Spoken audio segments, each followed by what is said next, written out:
오늘 이 시간 옆에 계신 성도님들 바라보시면서 함께 인사하겠습니다. 함께 예배함이 기쁨입니다. 함께 예배함이 기쁨입니다. 함께 예배함이 기쁨입니다. 오늘 이 시간 주일 오후에 이 자리에 함께 모여 주님께 예배드릴 수 있음이 우리에게 참된 기쁨이 되는 줄 믿습니다. 결혼을 하고 난 후에 가장 어려운 것이 있다면 부모님을 떠나 살면서 이제 식사 차리는 일이 온전히 저희 부부의 일이 되었다는 것입니다. 어머니께서 해주셨던 여러 반찬들이 쉬운 줄만 알았지만 이제 부모가 되어보니 장을 보고 재료를 손질하고 조리하는 과정까지 부모님이 아무렇지 않게 해오셨던 일들이 너무나도 손이 많이 가는 일이라는 것을 깨닫게 된 것이죠. 처음에는 이제 어머니에게 전화를 걸어서 반찬하는 법, 요리하는 법을 물어보고 이제 요리를 하게 시작했었는데요. 요즘은 사실 그럴 필요가 없어졌습니다. 핸드폰을 열어서 유튜브에 검색을 해보면 특별한 레시피로 같은 음식이지만 색다른 맛을 낼 수 있는 여러 가지 방법을 소개받을 수 있기 때문인 것이죠. 그저 유튜브 검색창에 궁금한 것을 입력하면 알고리즘과 조회수의 추천에 따라서 가장 좋은 것을 볼 수 있게 되는 것입니다. 사실 요리는 물론이고 세상에서 일어나는 모든 일, 뉴스, 심지어 인간관계나 신앙에 대한 고민조차도 이제 유튜브를 통해서 정답을 찾을 수 있는 시대가 되었습니다. 이제는 검색을 넘어서서 유튜브 알고리즘이 우리가 좋아하고 관심 있어 할 만한 영상을 자동으로 추천해주는 시대까지 변화되었죠. 그러면서 한 가지 정말 변화된 게 있다면 영상 제작자들에게 가장 중요한 것이 이러한 알고리즘에 올라타기 위해서 자극적이거나 사람들의 관심을 끌 만한 이야기들을 해야 하는 노력들이 생기게 된 것이죠. 요즘 사회 속에서 논란을 일으키고 있는 문제가 있다면 사이버 레카라고 불리는 채널들이 많아지고 있다는 것입니다. 이 사이버 레카는 사회적으로 이슈가 될 수 있는 주제나 사건에 대해서 강력하게 비판하거나 또는 왜곡된 정보를 전달하면서 논란을 키우는 유튜버들을 말하는 말입니다. 이러한 사이버 레카들로 인해서 일어나는 안타까운 상황들이 너무나도 많이 벌어지고 있는 것이죠. 이제는 유튜브에서 어떤 사람의 의혹이 생겨나면 그 유튜브 영상에 대해서 내용에 대한 팩트 체크도 하지 않고 그대로 뉴스나 신문의 기사가 되는 것이 일상이 되었고, 맞으면 맞는 거고 틀리면 어쩔 수 없는 것이 되어버린 이상한 시대의 모습을 우리는 어렵지 않게 발견하게 되는 것입니다. 그리고 이러한 모습은 어느새 순간 우리의 태도와 우리의 사고방식에도 깊게 스며들게 되는 것이죠. 이제는 우리가 어떠한 사건이 벌어지면 사실을 확인도 하기 전에 먼저 판단부터 내리고 비판할 준비를 합니다. 누군가의 실수나 논란이 담긴 영상의 댓글은 어떻게 저럴 수 있지? 저 사람은 끝났어. 이러한 댓글들을 어렵지 않게 찾아볼 수 있는 것이죠. 우리는 어느새 진실을 찾기보다 감정적으로 반응하고 강하게 비판하는 것을 당연하게 여기는 시대가 되었다는 것입니다. 이러한 시대 속에서 발견하게 되는 불편한 진실이 있다면 모든 사람들은 각자 재판관이 되어 모든 상황과 순간들을 판단하고 평가 내리며 문제를 지적하는 일에만 익숙해지고 있다는 것입니다. 이는 비단 유튜브나 온라인 안에서 일어나고 있는 문제만은 아니죠. 우리가 살아가고 있는 우리의 현실의 문제입니다.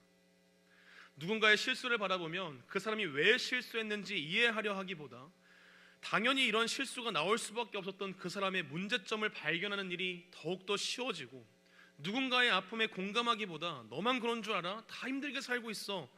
이런 생각들을 입 밖으로 꺼내지 않기 위해서 힘겹게 버티는 것이 우리들의 모습이 되어버린 삶을 바라보게 됩니다.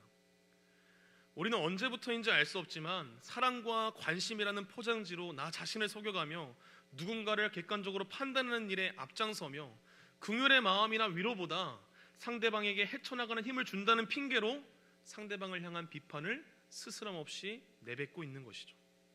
상대방이나 상황을 있는 그대로 받아들이기보다 왜곡되고 편협했던 나의 시선으로 바라보며 내가 원하고 생각했던 이야기에는 귀를 기울이며 나아가지만 정작 한 사람의 아픔이나 진실을 바라보는 눈은 점점 더 흐려지고 있는 것입니다. 그리고 이러한 모습은 우리의 신앙 가운데서 우리의 신앙 생활마저 흐려놓게 되는 것이죠. 사실 저에게도 마찬가지입니다. 부끄럽지만 고백하게 되는 것은 사역자로 살아가면서 누군가의 어려움 앞에서 먼저 깊이 공감해주고 위로하기보다 저 사람의 신앙과 기도가 훈련돼야 돼서 이런 아픔과 어려움이 있을 것이라고 판단하게 되는 마음들이 문득 들 때가 있는 것이죠. 어느새 우리는 교회에서 누군가의 믿음이 부족해 보이면 저 사람은 기도가 부족한 거야, 어떤 사람의 삶이 어려움을 겪으면 저렇게 사니까 하나님이 시험을 주시는 것이지, 누군가 실수하면 저 사람은 원래 저런 사람이었어, 이러한 말들로 우리는 알게 모르게 신앙이란 이름으로 판단과 정죄를 하고 있는 우리들의 모습을 발견하게 됩니다. 하나님의 긍휼과 사랑을 베푸는 것이 아니라 재판관의 자리에 서서 누군가를 평가하고 비판하고 정죄하는 일에 익숙해지는 것이 우리들의 현 주소인 것이죠. 오늘 우리가 살펴본 누가복음 13장은 여러 이야기를 우리에게 들려주고 있습니다. 이스라엘에서 일어났던 끔찍한 슬픔 속에서 예수님을 향해 물어오시는 사람들의 질문과 그에 대해서 대답하시는 예수님의 말씀이 담겨 있습니다. 또한 예수님께서 들려주시는 무화과 나무의 비유도 담겨 있죠. 그리고 18년 동안 귀신 들려 앓고 있는 상태로 허리를 펴지 못하며 살아가던 한 여인을 만나신 예수님의 이야기가 담겨 있습니다. 각각의 이야기는 다른 상황 속에서 펼쳐지고 있지만 결국 이 모든 이야기의 주제는 회개와 긍휼로 묶여지게 되는 것이죠. 이 각각의 이야기는 18절과 21절의 말씀에 등장하는 하나님의 나라를 설명하는 겨자씨와 누룩의 비유를 통해서 한 가지의 이야기로 합쳐져 우리에게 영적인 교훈을 주게 됩니다. 오늘 우리에게 주신 이 말씀을 통하여서 하나님의 나라를 세워가는 한 알의 겨자씨와 누룩으로 세상 가운데 긍휼과 사랑으로 살아가는 우리 모두가 되길 진심으로 소망합니다. 예수님께서 안식일에 회당에 가셔서 말씀을 가르치십니다. 그날도 어김없이 회당에 모여있던 유대인들을 향해서 하나님의 말씀을 가르치고 계신 것이죠. 그런데 그 자리에 어울리지 않은 한 사람이 등장합니다. 18년 동안 질병의 고통을 받고 있던 한 여인이 그 회당장 안에 들어오게 되는 것이죠. 그런데 누가는 이 병에 대해서 구체적으로 설명합니다. 단순히 선천적인 장애나 사고로 인한 질병이 아니라는 것이죠. 우리 함께 누가복음 13장 11절의 말씀 함께 읽도록 하겠습니다. 시작. 18해 동안이나 귀신 들려 앓으며 꼬부라져 조금도 펴지 못하는 한 여자가 있더라. 아멘. 이 여인은 18년 동안이나 허리가 굽은 상태로 살아갔습니다. 그런데 이 질병은 악한 영, 귀신에 의해서 일어난 것이었죠. 유대인 사회 속에서 질병은 죄의 상징이었습니다. 18년 동안 이 질병의 고통을 받고 있던 여인 또한 마찬가지로 여겨졌을 것이죠. 죄를 지어서 귀신 들린 여자로 여겨졌을 것이고 그 여자는 사회적으로 고립되고 18년이란 세월 동안 그녀는 큰 고통이나 슬픔과 또 희망을 잃어버리고 낙심에 빠지게 되는 그 모든 상황들을 겪게 되었을 것입니다. 예수님께서 이러한 여인에게 다가가시고 말씀하십니다. 여자여, 내가 내 병에서 놓였다. 예수님께서는 사탄의 속박에 놓여있던 그 한 여인을 치유하시고 그녀에게 안수하심으로 완전한 치유와 귀신의 속박에서 그녀를 건져내십니다. 그렇게 치유된 여인은 18년간의 서름과 고통과 아픔을 벗어던지고 하나님 앞에 영광을 돌리며 찬양하고 있는 것이 오늘 본문 속에 등장하는 내용인 것이죠. 이렇게 마무리되어 가는 듯했던 사건 속에 또 다른 인물이 등장하면서 이야기의 초점이 바뀌기 시작합니다.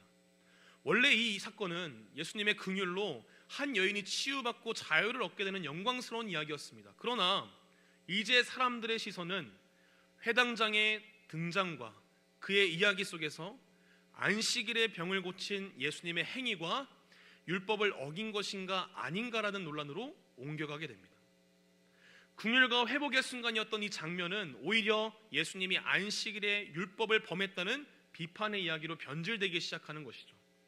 누가복음 13장 14절의 말씀 함께 읽도록 하겠습니다. 시작. 회당장이 예수께서 안식일에 병 고치시는 것을 분내어 무리에게 이르되 일할 날이 엿새가 있으니 그동안에 와서 고침을 받을 것이요 안식일에는 하지 말 것이니라 하거늘. 아멘. 예수님께서는 하나님의 끝없는 사랑에 따라 이 땅에 오셔서 복음을 선포하시며 구원의 능력을 나타내십니다. 그러나 오늘 본문 속에 등장하는 이 회당장은 복음에는 관심이 없습니다. 예수님께서는 18년 동안이나 고통과 슬픔 속에서 살아온 한 여인을 치유하시고 그녀의 인생을 절망과 저주의 자리에서 하나님께 영광 돌리는 삶으로 변화시키십니다. 하지만 회당장은 그 여인의 감사와 기쁨에는 전혀 관심을 두고 있지 않은 것이죠. 그가 집중했던 것은 오직 하나였습니다. 예수님께서 안식일의 율법을 어기셨다는 사실인 것이죠.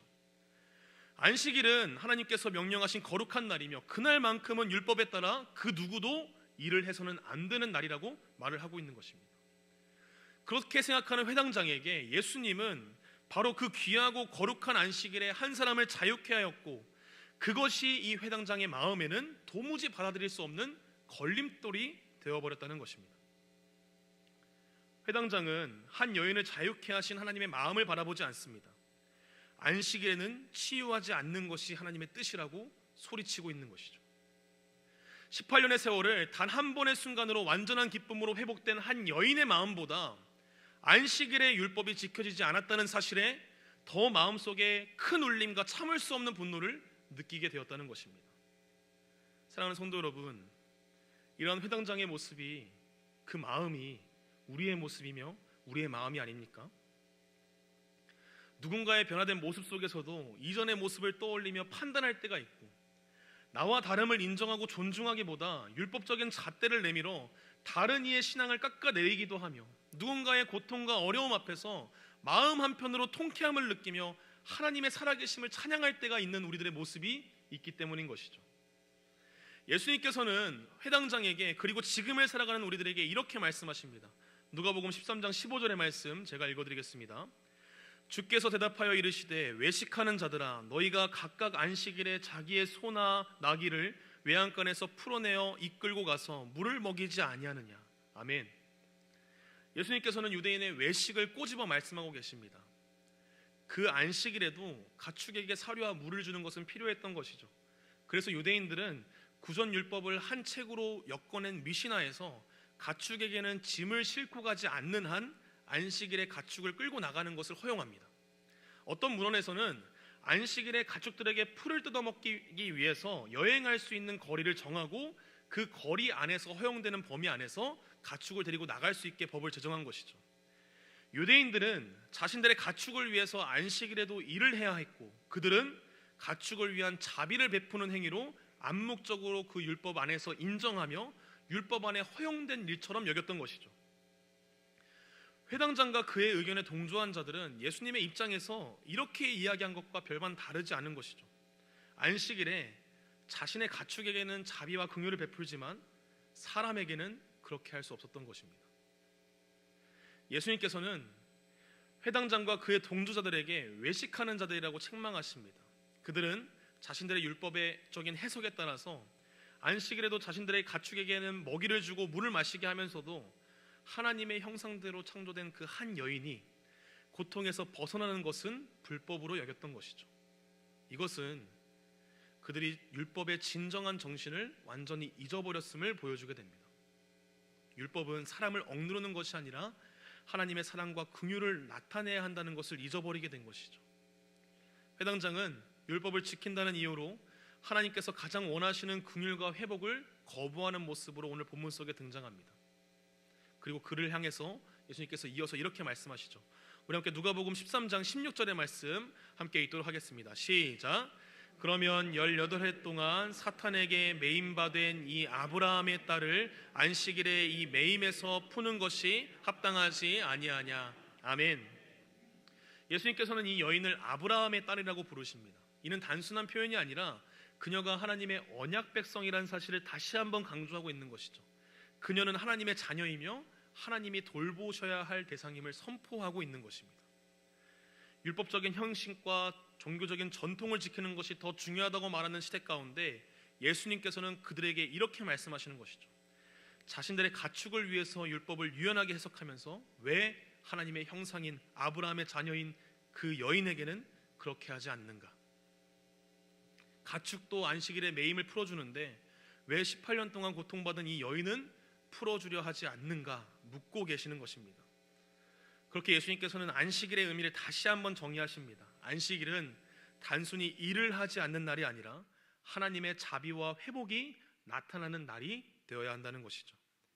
하나님의 안식은 억압과 속박에서 자유롭게 되는 것이며 치유와 회복을 경험하는 시간이 되어야 한다고 말씀하고 계시는 것입니다. 요즘 MBTI가 너무 대중화되어 있습니다. 그래서 이를 활용한 밈들도 많이, 유머 코드들이 많이 생겨났는데요. 그 중에서 가장 많이 회자되고 있는 것 중에 하나가 T와 F의 대화 방식입니다. MBTI 8가지의 유형 중에서 사람이 판단하고 의사결정을 내리는 방식을 T와 F로 나누는데, T는 원리 원칙을 중시하며 논리적으로 판단하는 성향을 가지고 있습니다. F는 관계와 감정을 중시하면서 상대방의 기분과 성향을 고려하는 사람이죠. 같은 상황 속에서도 T 유형은 논리와 원칙으로 해결하려고 하고 F는 감정과 관계 속에서 해법을 찾으려는 차이가 있습니다. 근데 이러한 차이가 유머로 활용되면서 어떤 사람들은 자신의 행동을 이 MBTI 유형에 따라서 정당화하려는 경향을 보이기도 합니다. 나는 어쩔 수 없어. 원래 T라서 어쩔 수 없어. 나는 원리 원칙이 중요한 사람이니까 이렇게 말할 수밖에 없어. 원래 나는 감정적인 사람이라 이렇게 반응할 수밖에 없어 라고 말하는 것이죠. 저도 아내와의 대화를 통해서 이러한 차이를 정말 많이 경험합니다. 저희 아내는 감정을 너무 중요하게 생각하는 F형입니다. 저는 완전 T형입니다. 같은 문제를 두고도 너무나도 다르게 반응하는 것이죠. 어느 날 평범하게 같이 대화를 나누고 있었는데 F의 성향을 가지고 있는 아내와 T를 가지고 있는 제가 서로 다른 이야기를 하기 시작하게 된 것이죠. 저희 아내가 저한테 이렇게 이야기하더라고요. 너는 왜 항상 모든 문제를 해결하려고만 해? 그럼 저는 반대로 아내에게 이렇게 이야기합니다. 나는 널 위해서 하는 말인데 왜 이렇게 감정적으로 반응해? 예, 다들 약간 싸늘함을 느끼셨겠지만 저에게는 문제를 해결하는 것이 대화를 통해서 얻을 수 있는 가장 좋은 방법이자 진짜 효율적인 방법이라고 생각하는 반면에 아내에게 있어서는 감정을 서로 나누고 같이 위로하고 이야기하는 것이 정말로 필요했던 것이죠. 그렇게 해답 없이 서로에게 주장만 한 다음에 대화를 끝냈던 적이 여러 번이 있었습니다. 나중에 돌이켜서 생각해보니 아내도 저도 서로를 이해하고 보듬기보다는 그저 서로의 정당성만 주장하기 위해서 바빴던 것을 깨닫게 됐던 것이죠. 서로를 위한 말과 행동보다 내가 편하고 내가 좋아하는 방식으로만 서로에게 강요하고 있음을 깨닫게 된 것입니다. 상대방을 세워주고 함께 지켜주고 보듬어주는 것이 아니라 오히려 나의 정당함과 나의 편안함을 위해서 상대방을 무시하고 힘들게 하는 말들이 계속해서 나눠졌던 것이죠. 그리고 이러한 모습은 오늘 본문 속에 등장하는 회당장의 모습과 별반 다를 것이 없다는 것을 깨닫게 되었습니다. 오늘 본문에 병든 요인을 고치시는 예수님의 이야기가 등장하기 전에 누가복음 13장은 이스라엘 안에서 일어나고 있는 슬픈 현실에 대해서 묻는 이스라엘 백성들의 모습이 등장합니다. 두 가지의 질문에 예수님께서는 한 가지의 대답으로 대답하시는 것을 보게 되는데요. 그 당시에 이스라엘 사회 안에서 두 가지의 사건이 생겼습니다. 첫 번째 사건은 예루살렘의 희생제사를 위해서 동물을 이끌고 가던 도중 갈릴리 사람들이 빌라도, 총독이었던 빌라도에 의해서 살인당하는 사건이 있었습니다. 또한 실로암에서 망대가 무너져 내려서 18명의 무고한 사람들이 사고를 당한 일이 있었던 것이죠. 이 일에 대해서 이스라엘 사람들은 예수님께 묻습니다. 이들의 죽음의 이유는 무엇이며 누구의 잘못이며 누구의 책임입니까? 총독 빌라도의 잔인한 결정입니까? 아니면 갈릴리 사람들이 하나님 앞에 죄를 지었습니까? 실로암 망대의 사건은 건축자들의 잘못입니까? 아니면 이 18명이 하나님 앞에 죄를 지었습니까? 이에 대해서 예수님께서 동일하게 대답하십니다. 우리 누가복음 13장 5절의 말씀 한 목소리로 같이 읽겠습니다. 시작. 너희에게 이르노니 아니라 너희도 만일 회개하지 아니하면 다 이와 같이 망하리라. 아멘. 이 본문에 대해서 존 파이퍼는 그의 책 코로나 바이러스와 그리스도에서 이렇게 해석합니다. 빌라도는 성전에서 예배를 하던 사람들을 죽임으로 인간의 사악함으로 일어난 재난이었고, 실로암 망대 사건은 사고로 발생했던 재난이었다. 사람들은 재난에 놀라워하며 예수님의 의견을 물었지만 그런 물음 자체가 잘못된 것이다. 그들은 사람들에게 잔인하게 살해되고 무의미하게 사고로 죽은 것에 놀라워했다. 그러나 예수님께서는 너희는 오히려 너희가 살해되거나 깔려 죽지 않은 것을 놀라워해야 한다. 회개하지 않으면 너희도 언젠가 그런 심판을 받게 될 것이다 라고 말씀하셨다. 죽은 자들에 대해서는 말하지 말고 너희 자신에 대하여 말하여 보자. 그것이 더 시급한 일이다. 너희가 관심을 기울여야 할 것은 그들의 죄가 아닌 너희 자신의 죄다. 존 파이퍼는 이 말씀을 통해서 누군가의 상황에 대한 판단보다 더 중요한 것은 우리 자신의 죄에 대한 회개가 더 시급함을 예수님께서 강조하셨음을 이 본문을 통해 말씀합니다. 그리고 이 이야기가 끝난 이후에 무화과 나무의 비유를 통하여서 지금 당장 찍어내버려도 아무런 문제가 없는 우리를 지키시고 인내하시고 돌이켜 하나님의 품으로 돌아오기를 원하시는 그 예수님의 마음을 우리에게 알게 하시는 것이죠. 예수님께서는 오늘 누가복음 13장의 말씀을 통해서 그리스도인의 삶은 무엇인가 우리에게 분명하게 말씀하십니다.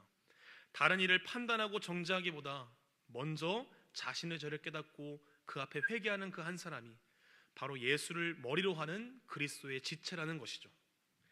예수님께서는 오늘 본문의 말씀을 통해서 우리가 어디에 초점을 맞춰야 하는지 분명히 말씀하십니다. 타인의 잘못을 판단하고 정죄하는 것이 아니라 내 자신의 죄를 돌아보고 회개하는 것이 먼저임을, 율법의 형식에 갇혀서 사람을 억압하는 것이 아니라 긍휼과 사랑으로 자유케 하는 것이 하나님이 원하시는 뜻임을 말씀하고 있는 것이죠. 이것이 판단과 정죄가 가득한 이 시대 속에서 세상의 파도 속에 휩쓸리지 않고 세상 속에서 그리스도인으로 살아가는 삶이라고 말씀하고 계십니다. 오늘 본문의 말씀에서 예수님께서는 우리에게 원하시는 것은 단 한 가지입니다. 회개하는 신앙, 긍휼을 실천하는 신앙인 것이죠. 다른 사람을 판단하기 전에 먼저 우리의 마음을 돌아보고 회개하며 예수 그리스도의 긍휼과 사랑을 실천하기를 원하고 계시는 것입니다. 그러나 우리는 이러한 삶을 살아가기에 어렵다고 생각합니다. 세상이 바뀌지 않는데 나 한 사람 바뀐다고 달라질까 생각하는 것이죠. 내가 있는 공동체가 여전히 판단과 정죄가 가득하고 내가 있는 현실이 나를 판단하고 정죄하는데 나 한 사람이 도대체 무슨 힘을 낼 수 있는가 생각하며 포기할 때가 있는 것이죠. 그러나 예수님께서는 그런 우리에게 이렇게 말씀하십니다. 하나님의 나라가 무엇과 같을까? 내가 무엇으로 비교할까? 이에 대해 예수님께서 이렇게 말씀하시는 것이죠. 우리 누가복음 13장 19절의 말씀 함께 읽도록 하겠습니다. 시작. 마치 사람이 나무가 되어 공중의 새들이 그 가지에 깃들었느니라. 우리 21절의 말씀도 함께 읽어보겠습니다. 시작. 마치 여자가 가루 서말 속에 갖다 넣어 전부 부풀게 한 누룩과 같으니라 하셨더라. 아멘. 예수님께서는 하나님의 나라가 작고 보잘것없어 보이는 그 겨자씨 한 알과 누룩과 같다고 말씀하십니다. 예수님께서 이 비유를 말씀하신 이유가 무엇일까요? 세상 속에서 그리스도인의 영향력은 처음에는 작아 보일 수 있습니다. 그러나 그것이 뿌리를 내리고 자라날 때 세상을 변화시키는 힘이 된다는 것이죠. 우리의 삶도 마찬가지입니다.